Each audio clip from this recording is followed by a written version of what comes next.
Olá, sejam bem-vindos a mais uma aula de língua portuguesa.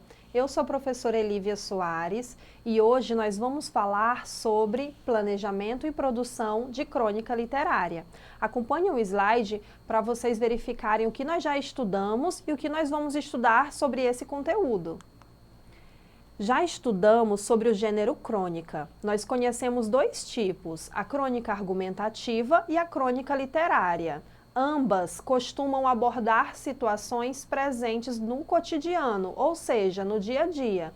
E o que vamos estudar hoje? Nós vamos estudar hoje como produzir uma crônica literária, os passos que você deve seguir para produzir um texto desse gênero textual.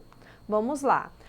E o que é preciso para você produzir uma crônica literária? Você precisa ficar atento a particularidades. Você precisa ficar atento à organização do texto, à organização composicional, que é a sua estrutura, e também ao estilo de linguagem. Qual é a linguagem que a crônica literária utiliza? É a linguagem formal, a linguagem informal? Além disso, vocês devem usar na crônica literária os recursos expressivos que vocês já estudaram, como as figuras de linguagem. Nesta aula, nós vamos estudar estas particularidades. Vamos relembrar o que é uma crônica literária. A crônica literária é um gênero intermediário entre o jornalismo e a literatura. A crônica literária ela é publicada em jornal ou revista e muitas vezes reunida em livro. Concentra-se no acontecimento diário do cotidiano que tenha chamado a atenção do escritor. O cronista, ele observa o mundo e o apresenta aos leitores segundo sua interpretação, com uma visão mais poética e subjetiva do fato. A crônica literária ela é um gênero intermediário entre o jornalismo e a literatura, mas não significa que seja um texto real. A crônica é um gênero textual ficcional, mas que se baseia numa situação do dia a dia. A gente vai ler agora uma crônica para que vocês relembrem um pouco sobre esse gênero textual e vamos relembrar algumas características, porque para você produzir uma crônica é necessário que você saiba o que é uma crônica. Vamos lá, o texto é intitulado O Melhor Amigo, de Fernando Sabino. A mãe estava na sala, costurando. O menino abriu a porta da rua, meio ressabiado, arriscou um passo para dentro e mediu cautelosamente a distância. Como a mãe não se voltasse para vê-lo, deu uma corridinha em direção de seu quarto. "Meu filho!" gritou ela. "O que é?" respondeu com o ar mais natural que lhe foi possível. "Que é que você está carregando aí?" Como podia ter visto alguma coisa se nem levantar a cabeça? Sentindo-se perdido, tentou ainda ganhar tempo. "Eu? Nada." "Está sim, você entrou carregando uma coisa." Pronto, estava descoberto, não adiantava negar, o jeito era procurar comovê-la. Veio caminhando até a sala, mostrou à mãe o que estava carregando. "Olha aí, mamãe, é um filhote." Seus olhos súplices aguardavam a decisão. "Um filhote? Onde é que você arranjou isso?" "Achei na rua. Tão bonitinho, não é, mamãe?" Sabia que não adiantava. Ela já chamava o filhote de isso. Insistiu ainda. "Deve estar com fome. Olha só a carinha que ele faz. Trate de levar embora esse cachorro agora mesmo." "Ah, mamãe," já compondo uma cara de choro. "Tem 10 minutos para botar esse bicho na rua. Já disse que não quero animais aqui em casa. Tanta coisa para cuidar, Deus me livre." O menino tentou enxugar uma lágrima. Não havia lágrima. Voltou para o quarto, emburrado. "Que diabo também, nesta casa tudo é proibido," gritou lá do quarto e ficou esperando a reação da mãe. "Todo mundo tem cachorro, só eu que não tenho." "Você não é todo mundo." "Também, de hoje em diante, eu não estudo mais, não faço mais nada." "Veremos," limitou-se a mãe, de novo distraída com a sua costura. "A senhora é ruim mesmo, não tem coração." Conhecia bem a mãe, sabia que não haveria apelo, tinha 10 minutos para brincar com o seu novo amigo. E depois, a voz da mãe, inexorável. "Vamos, chega, leva esse cachorro embora." Ah, mamãe, deixa, choramingou ainda. Meu melhor amigo, não tenho mais ninguém nesta vida. E eu, que bobagem é essa? Você não tem sua mãe? Mãe e cachorro não é a mesma coisa. Deixa de conversa, obedece sua mãe. Ele saiu e seus olhos prometiam vingança. A mãe chegou a se preocupar. Meninos nessa idade, uma injustiça praticada e eles perdem a cabeça. Meia hora depois, o menino voltava da rua, radiante. Pronto, mamãe! E exigia-lhe uma nota de 20 e uma de 10. Havia vendido seu melhor amigo por 30 dinheiros. Eu devia ter pedido 50, tenho certeza que ele dava, murmurou, pensativo. Vamos lá, gente. Nós vamos falar como a crônica O Melhor Amigo ela foi construída. Acompanhe os pontos. Olha, essa crônica, ela apresenta elementos da narração em sua estrutura. Narrador, personagem, tempo, espaço, enredo, que são os elementos da narrativa. Observem que essa narrativa, ela é usada a primeira pessoa na fala das personagens e terceira pessoa na fala do narrador. O texto é curto e apresenta um enredo com poucas personagens, apenas a mãe e a criança, além do cachorrinho. O narrador relata uma cena cotidiana, comum entre mãe e filho, acolher o animalzinho. Os fatos cotidianos e as personagens descritas podem ser fictícias ou reais. Então, vocês já percebam que quando vocês forem produzir a crônica de vocês, a crônica se trata de um texto curto e com poucas personagens relatando ali uma situação cotidiana. A linguagem é simples e espontânea, situada entre a linguagem oral e a escrita, mas que confere bastante expressividade à crônica. Pelo fato de a crônica se tratar de uma situação do dia a dia, a linguagem vai ser aproximada do nosso cotidiano, então utilizaremos uma linguagem coloquial para que o leitor ele se identifique muitas vezes com o texto escrito.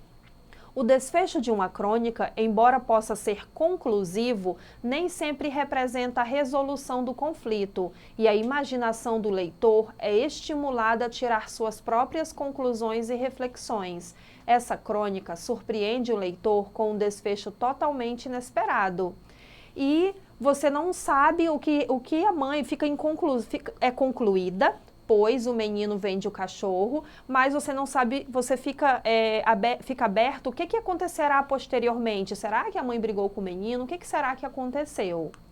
Olha só, gente, nessa crônica, o cronista utiliza-se do humor e proporciona uma reflexão bem humorada, mas as crônicas, elas podem mostrar, além do humor e reflexão, uma certa ironia, sarcasmo, crítica, tá? E fiquem atentos. Saiba que para produzir uma crônica literária ou qualquer outro texto, é preciso, além de você saber as características do gênero, você fazer um planejamento de todo o processo de produção.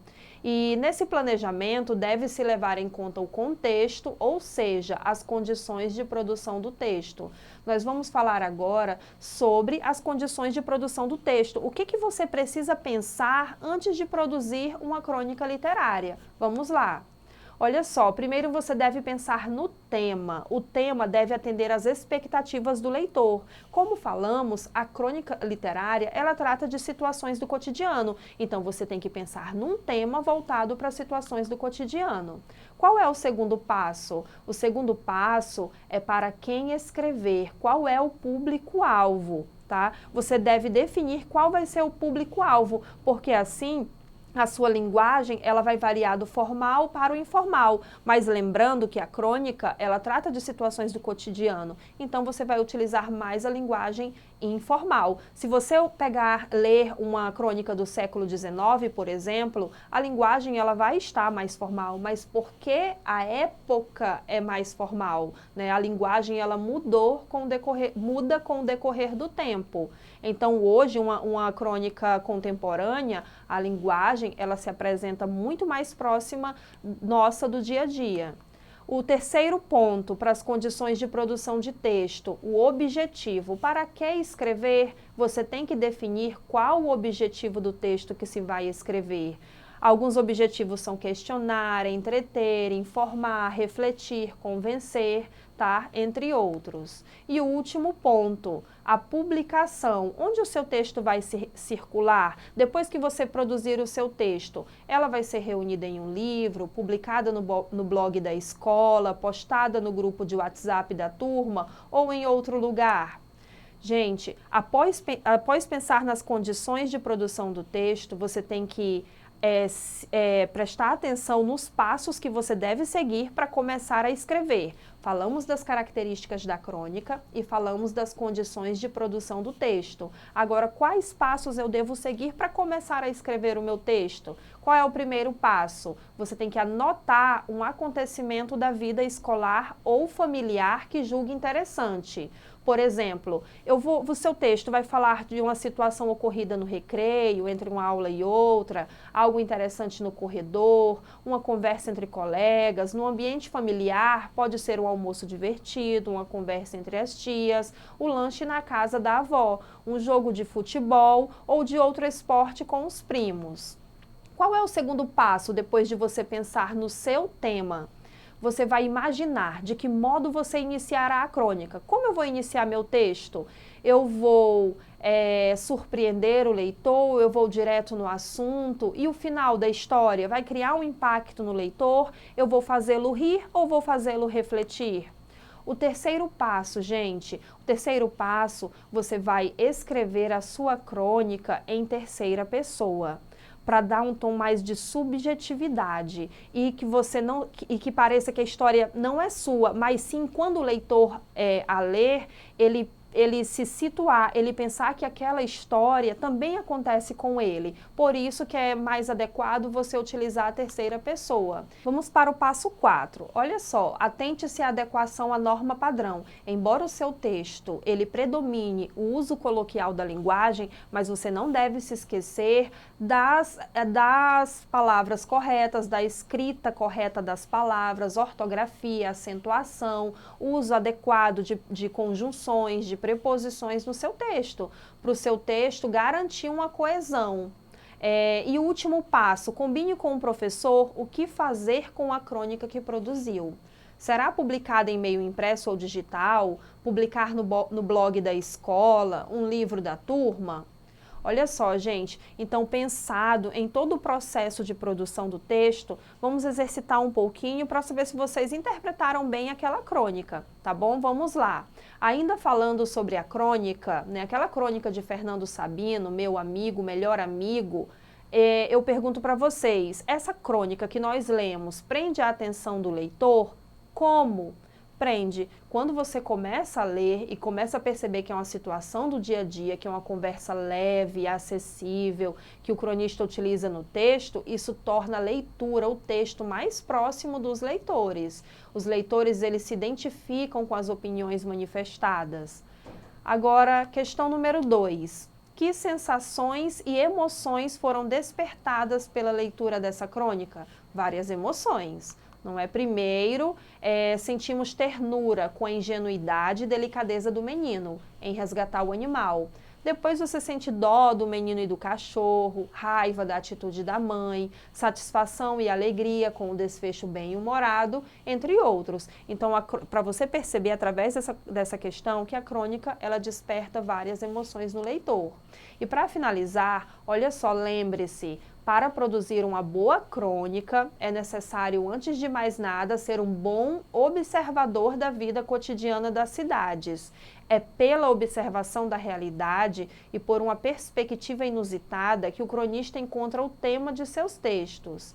E além disso, gente, você pode fazer a autoavaliação do seu texto. Depois de escrevê-lo, leia-o e observe se há repetições desnecessárias, se houver, busque o dicionário para procurar sinônimos, a grafia e a pontuação se estão corretas, observem isso também, observem se o seu texto ele trata de uma situação do cotidiano e se está coerente, bem apresentado, claro em seus objetivos. Finalizamos nossa aula. Se você precisar revê-la, acesse ao portal Eduque Acre.